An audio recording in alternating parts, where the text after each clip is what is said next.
Hello there, I'm Maha Siddiqui and you're watching a special broadcast from Samarkand in Uzbekistan, which has hosted the SCO summit this year.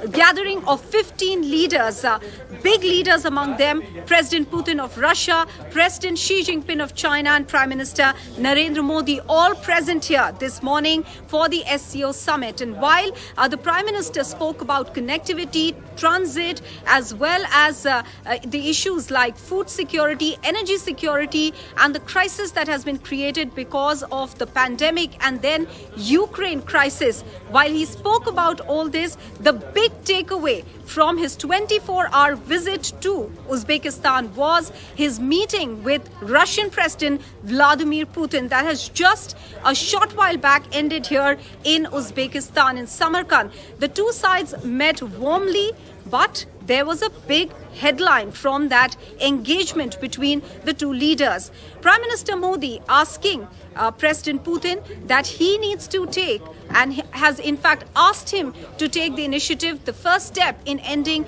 the Ukraine crisis that has created a food and energy crisis globally. In fact, he also said this is not the era of war. He also spoke about other aspects in the relationship, how the relationship has been extremely warm between India and Russia, and the personal equation between him and President Putin also playing up in that meeting. Meanwhile, President Putin acknowledged for the second day in a row that some of its friends have concerns with regards to Ukraine and the crisis. Yesterday, he spoke about how China had concerns and that he's willing to address them in his meeting with President Xi Jinping. Today, he spoke about India having concerns about the crisis and acknowledging the concerns by India. First, let's quickly listen in to what the Prime Minister said in the opening remarks during his meeting with President Putin. Excellency, मैं जानता हूं कि आज का युग युद्ध का है नहीं। मैं आपका और यूक्रेन दोनों का इस बात के लिए आभार व्यक्त करना भी चाहूंगा, क्योंकि जब शुरू के दिनों में इस संकट के काल में हमारे हजारों स्टूडेंट्स यूक्रेन में फंसे हुए थे, आपकी और यूक्रेन की मदद से हमारे स्टूडेंट को हम सुरक्षित रूप से बाहर निकाल पाए। आज फिर एक बार हम मिल रहे हैं और आज भी दुनिया के सामने जो सबसे बड़ी चिंता है, और खास करके डेवलपिंग कंट्रीज को फूड सिक्योरिटी के, फ्यूल सिक्योरिटी की, फर्टिलाइजर की, ऐसी जो समस्याएं हैं, हमें जरूर उनके रास्ते निकालने होंगे और आपने भी उसमें पहल करनी होगी। उन विषयों पर भी आज चर्चा करने का मौका मिलेगा। President Putin acknowledging that India has concerns about the issue, also saying that they would want to end this crisis soon. However, President Putin then saying that it is Ukraine that doesn't seem to be amenable to the idea of negotiation at the moment. Let's quickly listen in to what President Putin said. I know about your position on the conflict in Ukraine, and I know about your concerns. I know that you share these concerns, and we want all of this to end as soon as possible. But the other party, the leadership of Ukraine, has claimed that they refuse to engage in negotiating process. They said that they want to achieve their objectives, as they say, on the battlefield militarily. We will keep you abreast of everything that is happening over there. And while that was the big takeaway from President Putin and Prime Minister Modi's meeting, the Prime Minister also made a remark that was one that got a response from Pakistan as well at the SCO platform. This was with regards to the disruption in supply chains because of the COVID-19 pandemic as well as the Ukraine crisis. The Prime Minister said that the disruptions have caused food and energy crisis, and they can be resolved only by way of connectivity connectivity, in fact, urging SCO member states to provide right to transit from their country. Now, this can clearly be seen in the context of Pakistan, because remember, when Afghanistan was in dire need of wheat and India was willing to send across wheat to Afghanistan, that issue was not resolved because of the transit problems from Pakistan. And therefore, Pakistan then getting up to respond to that as well, Shehbaz Sharif pointing out that a whole plan on connectivity needs to be prepared by the SCO countries, and then right to transit will be provided. But this is certainly a very critical issue that has been raised by India about transit, about connectivity, something that the SCO has been talking about too in the past. Listen in to what the Prime Minister said. SCO को हमारे क्षेत्र में विश्वस्त, resilient और diversified supply chains विकसित करने के लिए प्रयत्न करने चाहिए। इसके लिए बेहतर कनेक्टिविटी की आवश्यकता तो होगी ही, साथ ही यह भी महत्वपूर्ण होगा कि हम सभी एक दूसरे को ट्रांजिट का पूरा अधिकार दें। Let me now go across to our guests who are joining us here on the show this evening. Lieutenant General Syed Atta Hasnain, a former GOC 15 Corps and a defense analyst. KC Singh, former diplomat, strategic affairs expert. Brahmachalani, strategic affairs expert. Andrew KP Leong, independent China strategist. And Teresita C. Sheffers, former diplomat and non-resident senior fellow, foreign policy, the India Project. Let me first go across to Lieutenant General Atta Hasnain. Sir, is this a clear message from Prime Minister Modi to President Putin that the Ukraine war has to end? Maha, thank you first of all for having me on this very, very important show of yours this evening. As to this question of yours, there's no doubt that Prime Minister Modi's statement is perhaps one of the boldest statements which has come out for a long time on the whole issue of the Ukraine war. So far, no one has really taken a absolutely practical middle path kind of a view on this to tell the world that this war is not affecting Russia and Ukraine, Russia and NATO. It is affecting the world in general, and particularly on the issue of energy and food security. I think India has made its position evident in the past, in the last 6-7 months, quite clearly. But this seems to be the strongest statement which has gone out from India in the person of the Prime Minister himself, and personally conveyed to President Putin. I think the Western world, rest of the world, should be grateful and should be concerned that a person of the stature of Prime Minister Modi has actually raised this issue with the President of Russia and has actually evinced a response from him, who has also promised that he will keep everyone informed, keep India informed of what is happening there. I see the beginnings, perhaps we are now nearing winter, I see the beginnings of something which India could perhaps initiate at this particular stage, although it may be a little too premature yet to confirm that. All right. Brahmachalani, I want to come to you, sir. Is what we are seeing in Kharkiv, the reverses that Russia has suffered there, Ukraine has been able to take over some of the important areas there. Could this have triggered the fact that President Putin admitted yesterday that China had concerns about the Ukraine crisis, and so does India?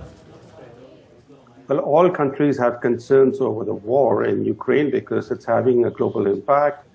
The Western sanctions on Russia in particular have triggered a global energy crisis, leading to skyrocketing oil and gas prices, which are impacting the economies across the world. Sri Lanka's economic collapse was a warning of what this could do to other countries. But having said that, going back to what the Prime Minister said, there are a lot of platitudes, like love conquers all. So when the Prime Minister said this era isn't of war, but of peace, he wasn't really directly criticizing Russia's invasion of Ukraine. Let's not forget that India, like other non-Western democracies and even like Israel, which is a close ally of the United States, has charted a course of neutrality. So India is not taking a position on the Ukraine conflict.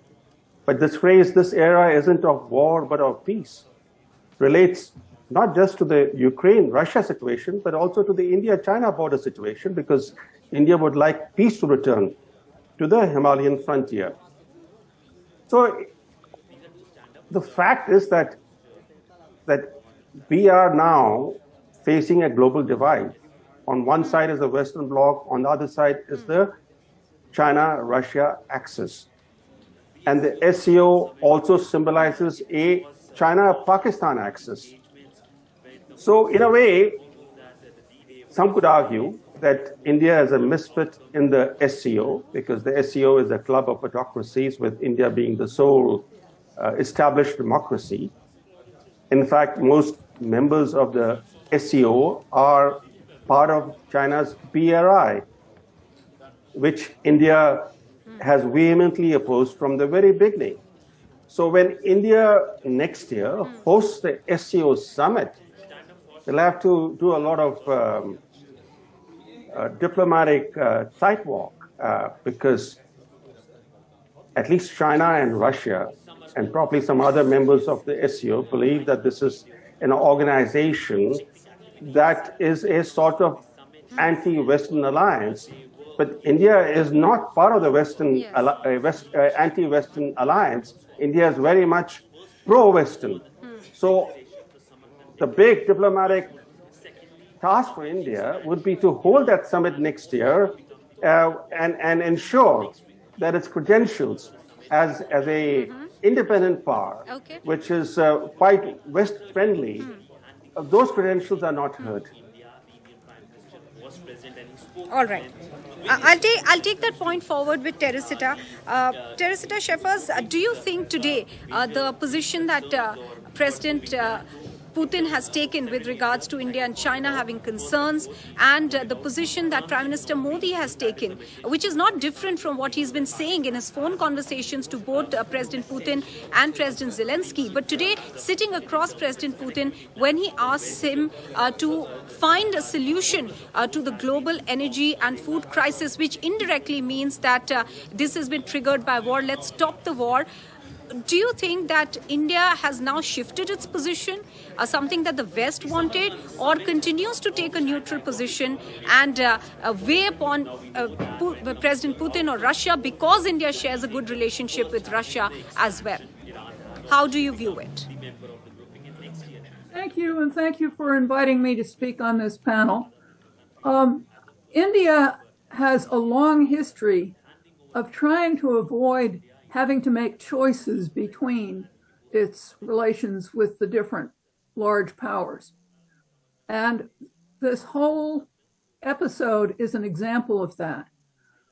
India and the United States have built up a very strong relationship over the past, 30 years, really. India has never wanted to have that be at the sacrifice of its relationship either with Russia or with China. And when the Russian invasion first took place, India was very consistent in saying this war has to end, but it did not want to cast the blame anywhere. So I think it's pretty much still in that same place, with the observation that this is a more pointed comment.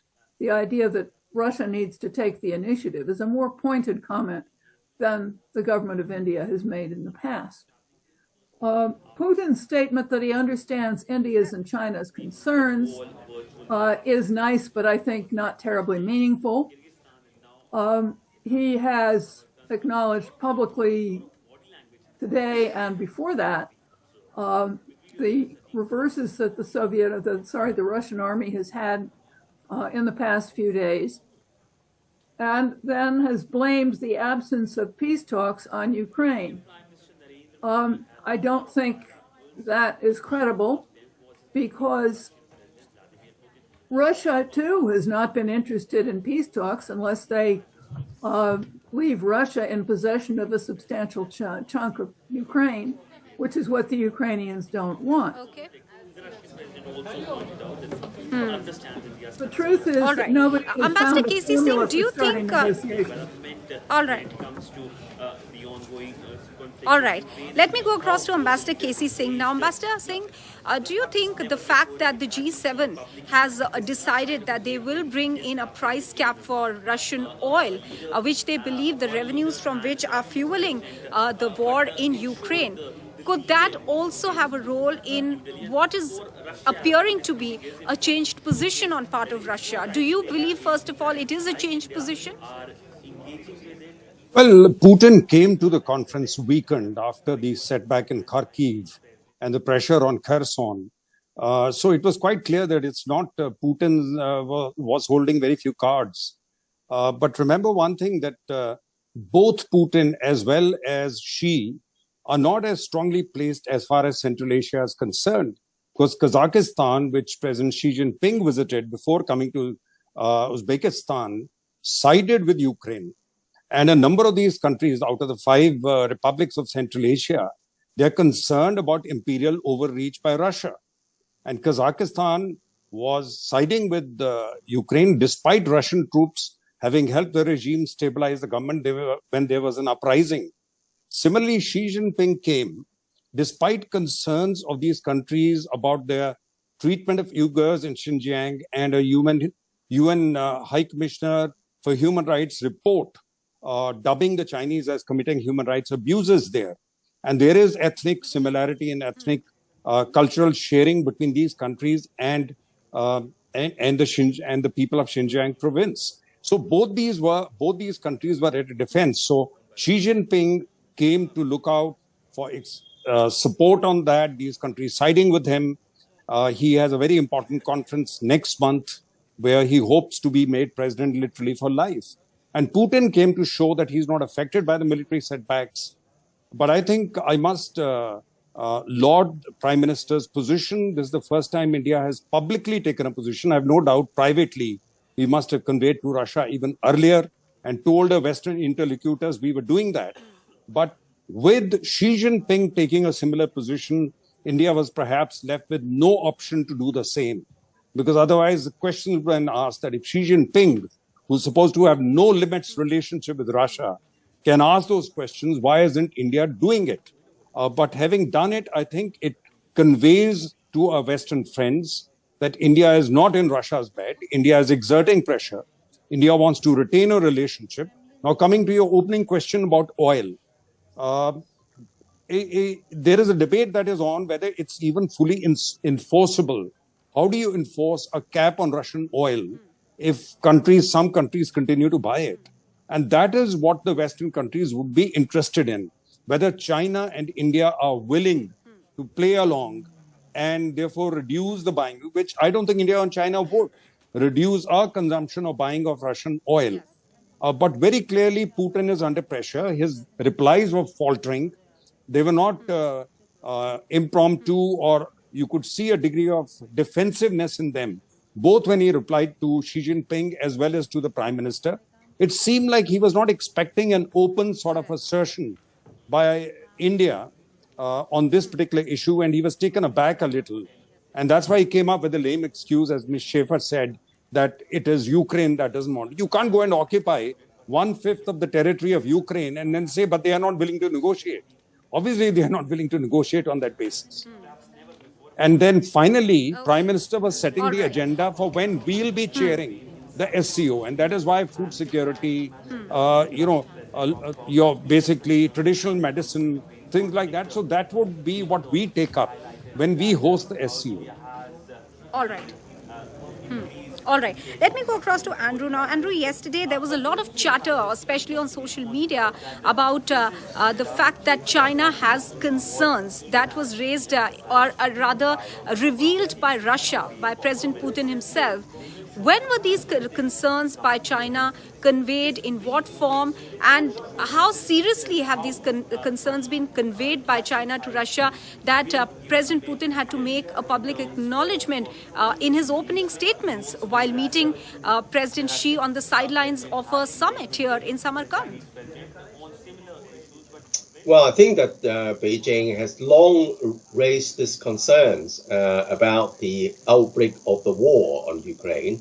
China has never supported Russia militarily, but of course China sees that not every country has got its own security concerns. So one country's security concerns cannot be imposed on another, as in the case of the United States trying to impose its security concerns on other countries. So that's China's stand all along. But I think much more importantly, this meeting of the SCO is in fact indicative of President Xi's realization that the whole world is now changing quite rapidly, with the Western-led, with the American-led camp trying to decouple from a number of countries in China and Russia, disrupting world supply chains, affecting everybody. But of course, you can blame the Russians as well. But on the other hand, Russia has got its own security concerns. So I think that this is why this particular SCO meeting is very, very meaningful. And in fact, President Xi repeated several times that the whole world order is changing, and a lot of developing countries are no longer want to be at the Americans' beck and call, and wanting another forum to explore their mutual interests and to define their own rhetoric. Absolutely. And food and energy security are very important aspects for India as well.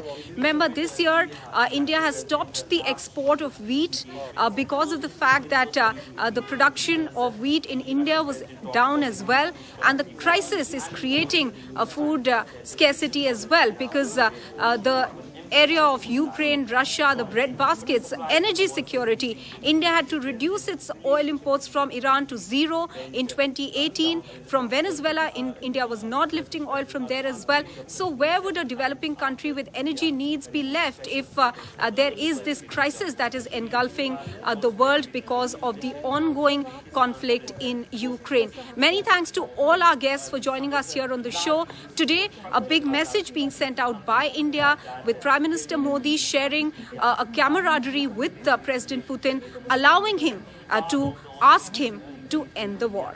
With that, we are taking a very quick break. Many thanks for watching.